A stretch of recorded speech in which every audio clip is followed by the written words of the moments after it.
హైదరాబాద్లో నిత్యం రద్దీగా ఉండే ఏరియా ఇది. చాలామంది జనం బ్యాంకు సేవలను వినియోగించుకుంటారు.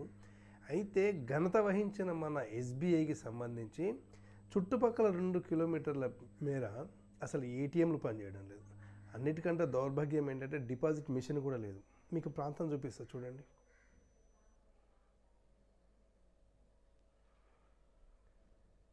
ఇది దిల్సుఖ్ నగర్ ఏరియా.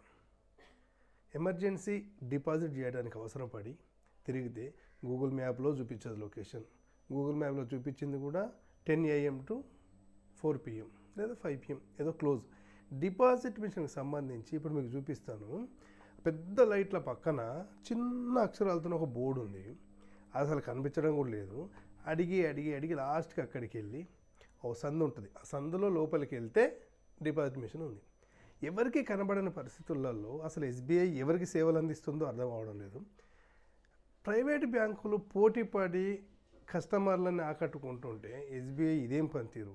మీరందరూ కూడా మీకు ఎస్బీఐకి సంబంధించి ఎదురైన ఇబ్బందులు, ఒకవేళ సలహాలు సూచనలు ఉంటే ఈ వీడియో చూస్తూ షేర్ చేస్తూ కామెంట్స్ని షేర్ చేయండి. మీ కామెంట్స్ని పోస్ట్ చేయండి. ఎట్లనైనా ఏమైనా సేవలు ఇంకేమైనా మెరుగుపడతాయేమో చూద్దాం.